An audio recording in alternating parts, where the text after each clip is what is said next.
Thank you, Jim, and also thank you for complimenting my crew for allowing us enough time to enjoy.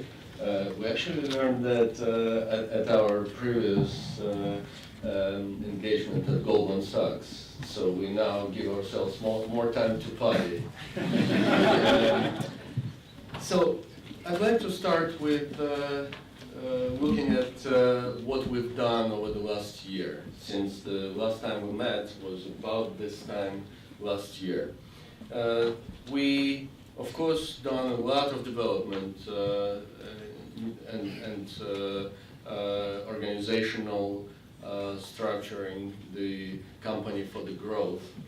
As you all know, I see quite a few new faces here, and every time we meet, there will be more and more until one day, hopefully soon, we'll have this event in Las Vegas. Recommended by a lot of my clients, which is definitely something to look forward to. So we have created quite a few new products in the portfolio management space. We've created a product that provides complete risk management and actionable portfolio management called My Portfolio.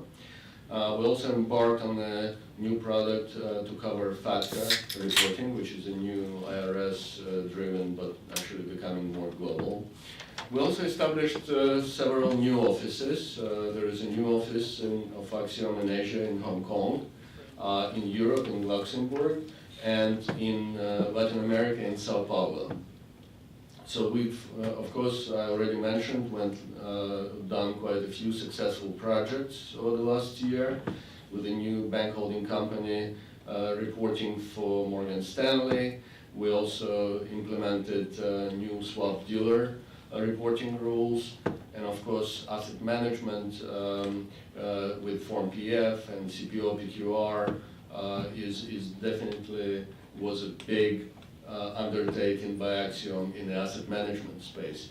And it was so successful that we actually had yesterday our first asset management user meeting, which was attended by 70 people. So goes far away from our first meeting in banking when there was only a handful of people around the table.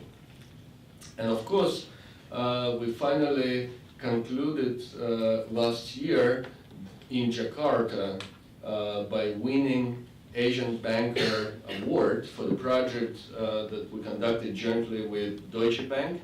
That project included creation of the transaction data warehouse, that is a central data warehouse for all of the risk analytics and regulatory reporting. And Deutsche Bank achieved very significant coverage in Asia, which includes India and several other locations around Asia. Now, what we're working on these days in the United States includes CAR, CCR, which is FRY 14, as well as new DFAST, which is a new Dodd-Frank rules for some of the smaller banks. We are working on new CFI reporting, which includes FRY 15. We also provide now work on a new schedule of bank holding companies for Basel III calculations, which will be included for FRY 9C early next year, and several other Basel reporting. We're also working on some of the foreign bank holding companies, which will be required to do FRY 9C and other reports. Of course, FATCA is a very big global initiative, and we now have a first version of the forms and capabilities. Even before the IRS actually published how they want to do it, we have senior staff contemplating how these new forms will be applied to the banking community around the world. In Europe, we've done a lot of new Basel III initiatives, and we have here visitors from JP Morgan in London who are going live live and went live with Bank of England before. This Basel III initiative includes wrong-way risk, central counterparty changes, CVA calculations and reporting.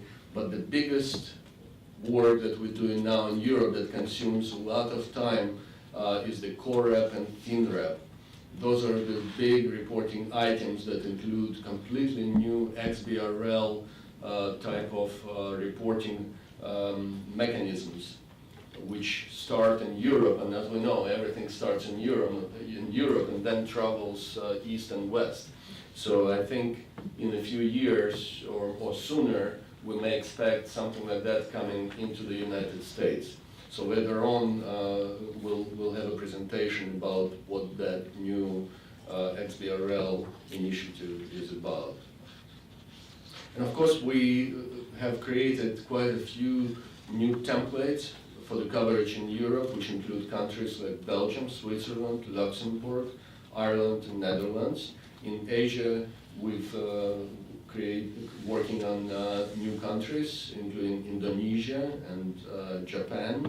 And for Latin America, we're building templates, which include Brazil, Mexico, and Colombia.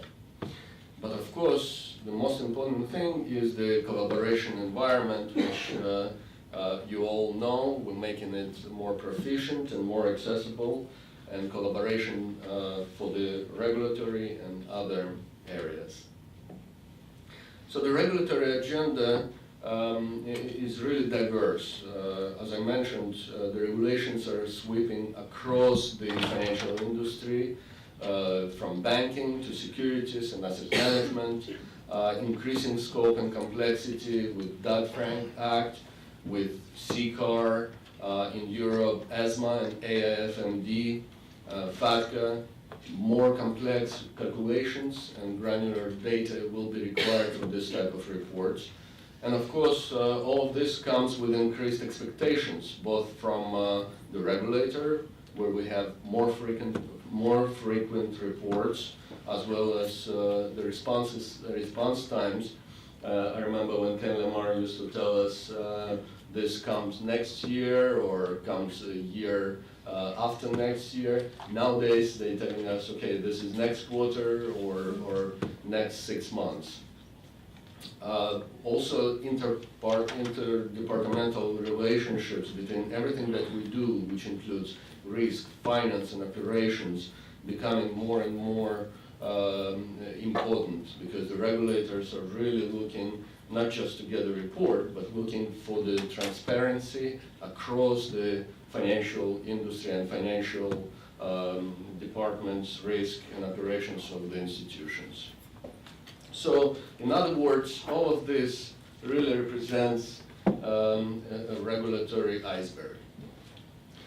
So, how do we deal, especially with Dodd-Frank Act is only 35% written? We really need to find a way of dealing with this environment. So one approach of dealing with this environment would be a legacy solution. Seems to be great, everything is dandy, nice ship coming along with the dolphins in the front.